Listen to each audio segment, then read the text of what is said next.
Hey up boys and girls, welcome back to PommyinOZ. I'm the Pom and today we've got a bit of fun in store. We're going to go through all the current AFL head coaches and try and find the best players they've ever played with.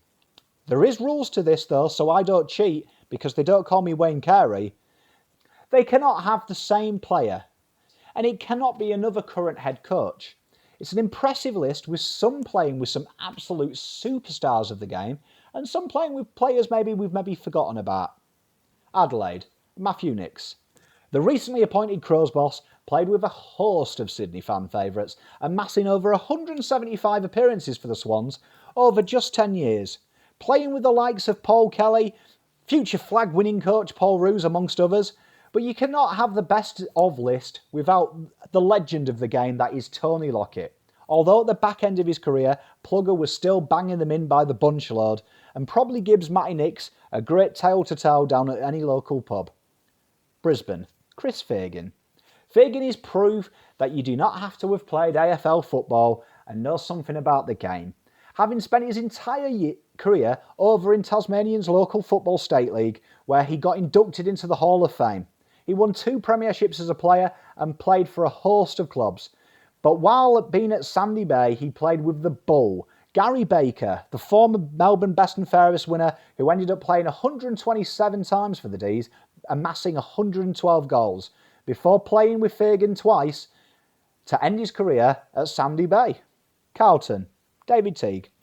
A career spanning 2 clubs, 2 great clubs I might add, in Nth.Melbourne and Carlton Football Club. He played with some stars of the game, Wayne Carey, Diesel, to name but a few. But due to the rules of this list, we have to spread the legends round.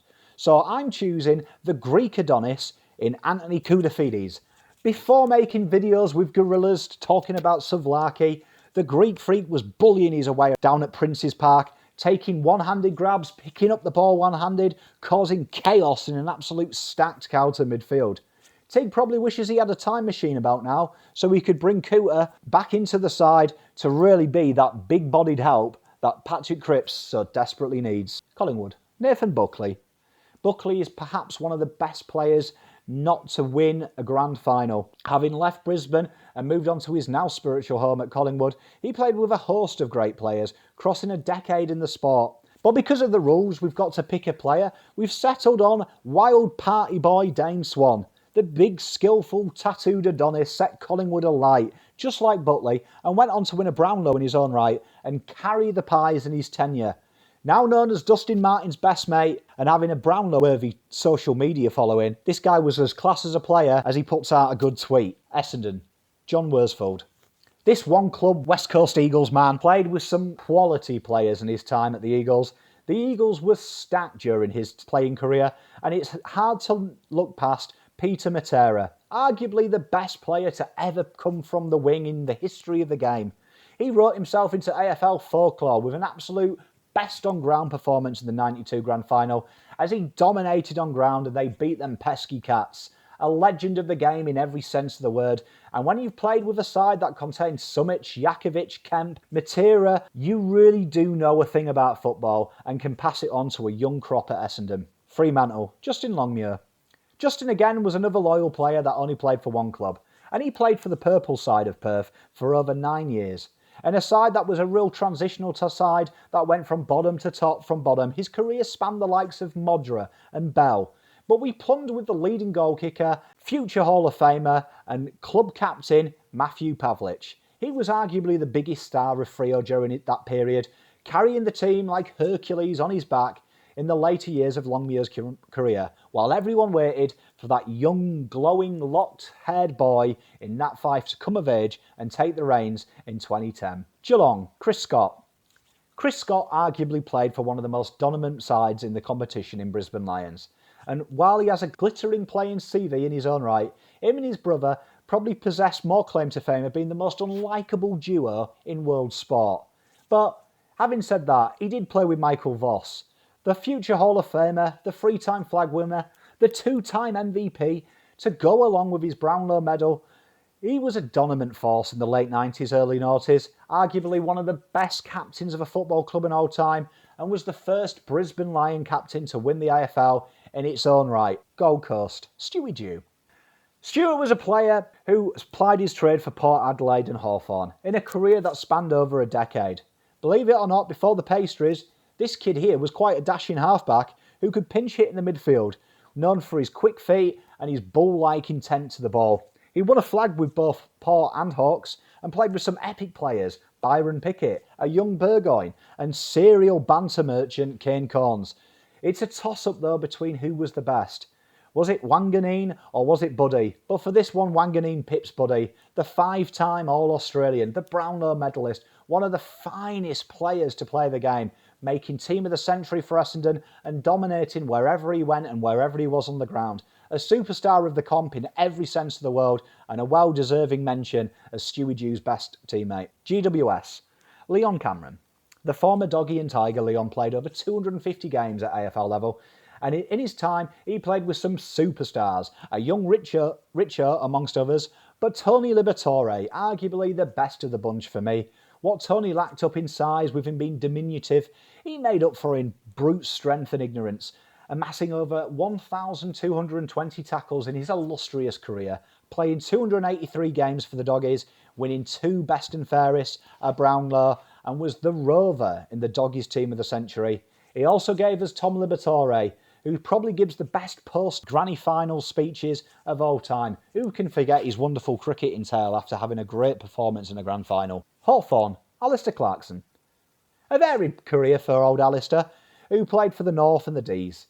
When he wasn't king-hitting blokes in exhibition games in my native country, he was a steady journeyman footballer, playing his role in one of the most stacked teams in the comp in the Roos. North read like a who's who of AFL football, but it's hard to look past the best of the bunch in Wayne Carey, the king, as the best player he ever played alongside with. The classy centre-half forward played 272 games for Nth.Melbourne, amassing an amazing 727 goals, winning the flag 2 times and being named in 7 All-Australian sides. He was a tough cookie on the field and combined strength with classy skills. Now known for loving a bit of plastic surgery, certainly one of the best to play the game. Melbourne, Simon Goodwin. Well, this D's coach was a skillful cricketer before he turned his hand to footy. Cricket's loss was footy's game, and he became a 2-time flag winner, a 5-time All-Australian, and had a successful playing career in his own right. He played along some cracking footballers in the 275 games he had at Adelaide, but the pick of the bunch to me is the Mayor of Adelaide, Mark Rasciuto, the 8 times All-Australian, the 2003 Brownlow medalist, was an absolute beast in midfield who could slot and rest in the forward line and snag you a goal or two.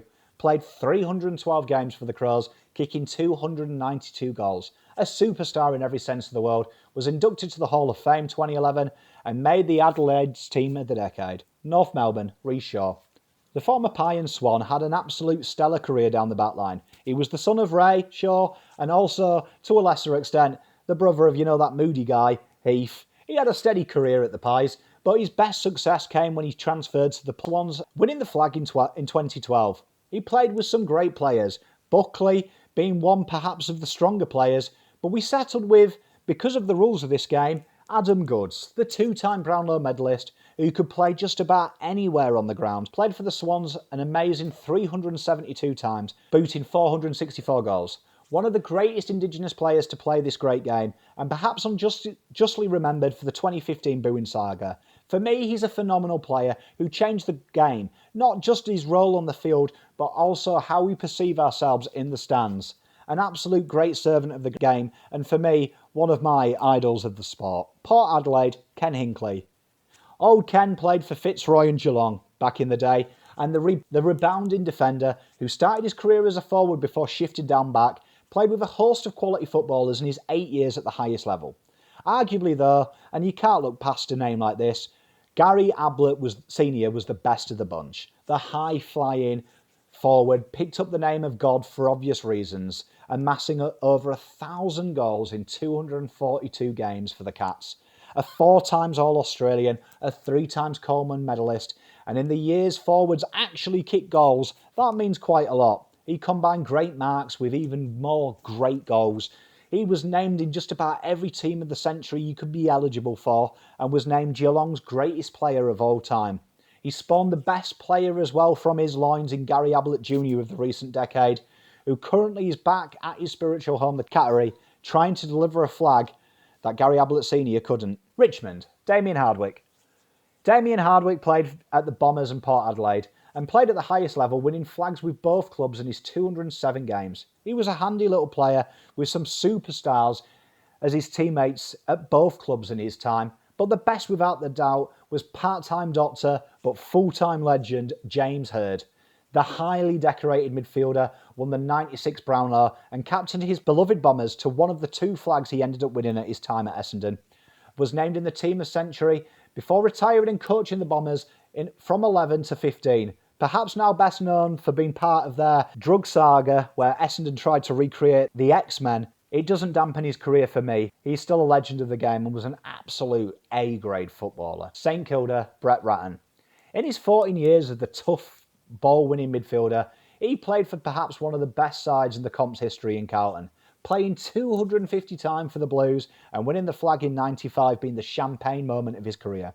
The list of players he played with is an encyclopedia of people this little Carlton fan absolutely adores, but it's hard to look past the tank that was Diesel Williams.